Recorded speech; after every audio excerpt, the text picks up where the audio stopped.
कि ये गैर संवैधानिक काम जो है किया जा रहा है, डेमोक्रेसी को ख़त्म करने का प्रयास किया जा रहा है। आज वन नेशन वन इलेक्शन जो है वो ला रहे हैं, आगे बोलेंगे one election one nation one party की बीजेपी आएगी तो चुनाव को धीरे धीरे जो है समाप्त कर देगी। वन नेशन वन इलेक्शन पर तेजस्वी यादव ने सरकार पर हमला बोला है, मोदी सरकार पर हमला बोला है और अब कहा है कि उनकी मंशा सामने आ गई है।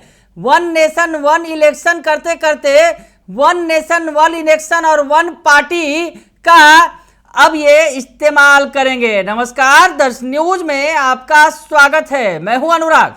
One nation one election Modi cabinet से पास हो गया है, यानी पूरे देश में एक साथ चुनाव होंगे। इसको लेकर मोदी कैबिनेट ने कानून पास मोदी कैबिनेट से ये प्रस्ताव जो है पास हो गया है। हालांकि इसमें अभी लंबा प्रोसेस है और वक्त लगेगा वन नेशन वन इलेक्शन लागू होने में, लेकिन पूरे देश के अंदर वन नेशन वन इलेक्शन को लेकर सियासत शुरू है। ऐसे में नेता प्रतिपक्ष तेजस्वी यादव ने वन नेशन वन इलेक्शन की मंशा पर सवाल खड़े किए हैं। वन नेशन वन इलेक्शन पर सवाल खड़े किए हैं। केंद्र सरकार क्या कुछ चाहती है, मोदी सरकार क्या कुछ साधना चाहती है वन नेशन वन इलेक्शन के जरिए, तेजस्वी यादव ने यह साफ साफ बता दिया है। तो क्या कुछ कह रहे हैं नेता प्रतिपक्ष तेजस्वी यादव, सुनिए आप। वन नेशन वन इलेक्शन को लेकर मंजूरी कैबिनेट से है वो देखिए, वन नेशन वन इलेक्शन को लेकर के हम इतना ही बोलना चाहेंगे कि भाई ये तो जब बिल आएगा तो देखा जाएगा, पार्लियामेंट में भी हम लोग का क्या स्टैंड रहेगा ये हम लोग देखेंगे। लेकिन आप देखिएगा, ये पूरी तरीके से जो हम लोग कहते आए हैं, भर चुनाव कहते आए हैं कि ये गैर संवैधानिक काम जो है किया जा रहा है, डेमोक्रेसी को ख़त्म करने का प्रयास किया जा रहा है। आज वन नेशन वन इलेक्शन जो है वो ला रहे हैं, आगे बोलेंगे one election one nation one party, कल को बोलेंगे वन नेशन वन लीडर। तो ये लोग तो हम लोग जो कहते हैं कि बीजेपी आएगी तो चुनाव को धीरे धीरे जो है समाप्त कर देगी, लेकिन अभी 4 राज्यों का चुनाव था, 4 राज्यों का एक साथ चुनाव नहीं करा पा रहे हैं। झारखंड और दिल्ली का क्यों नहीं कराया भाई? महाराष्ट्र का क्यों नहीं कराया जो 5 राज्यों का था? आप केवल जो है कश्मीर अपने सुटेबल जो हो उसी हिसाब से आप करते हैं। तो ये बात तो प्रमाणित हो गया है कि बीजेपी आएगी तो लोगों का वोटिंग राइट छीन लेगी, लोकतंत्र को ख़त्म कर देगी। ये एक तरीका है, धीरे धीरे जो है जो संविधान ख़त्म करने की बात है उसकी ओर ढकेला जा रहा है और ये धीरे धीरे इलेक्शन को समाप्त करने का एक प्रयास है बीजेपी के आरएसएस के एजेंडे में।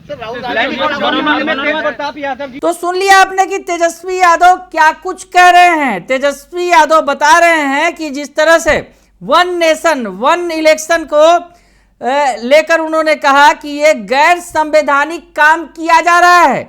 आगे बोलेंगे वन नेशन वन पार्टी, यानी वन नेशन वन इलेक्शन चुनाव ये लोग चाहते ही नहीं है।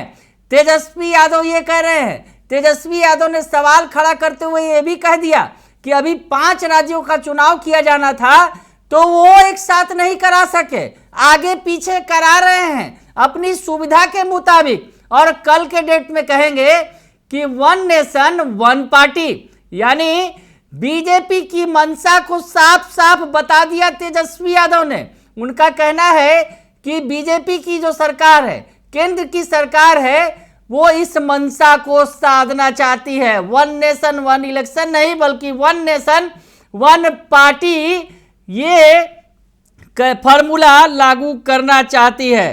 तो ऐसे में तेजस्वी यादव ने और भी आशंका जाहिर की और कहा कि ये लोग आगे जाकर वोटिंग राइट को ही खत्म कर देंगे, यानी देश जो वोट करता है, सरकार चुनती है देश की जनता, वो राइट ही खत्म कर देंगे। तो तेजस्वी यादव पूरी तरह से बरस पड़े वन नेशन वन इलेक्शन के फॉर्मूले पर। हम आपको बताएं कि वन नेशन वन इलेक्शन का जो बिल है उसे कैबिनेट की मंजूरी दी गई है। वन नेशन वन इलेक्शन को लेकर अब जो है आगे की प्रक्रिया शुरू की जा रही है। इस पर अब विधि आयोग को रिपोर्ट पेश करना होगा। आगे कई सारी जो है इसमें अभी प्रोसेस बाकी है, काफ़ी लंबा वक्त लगेगा इसे लागू करने में, कई सारी कानूनी प्रक्रियाओं को है पूरा करना होगा।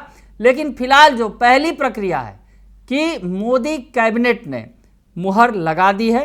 जो पूर्व राष्ट्रपति रामनाथ कोविंद की अध्यक्षता वाली समिति थी उसने रिपोर्ट दी थी और रिपोर्ट के आधार पर समिति की सिफारिशों को लागू करने के लिए, यानी वन नेशन वन इलेक्शन के फॉर्मूले को लागू करने के लिए बीजेपी सरकार आगे बढ़ गई है। ऐसे में विपक्ष पूरी तरह से हमलावर हो गया है और तेजस्वी यादव ने तो पूरी मंशा बता दी कि आखिर केंद्र सरकार वन नेशन वन इलेक्शन के जरिए चाहती क्या है। बने रहिए दर्श न्यूज के साथ, तमाम खबरों से आपको अपडेट रखेंगे। फिलहाल के लिए इतना ही, धन्यवाद।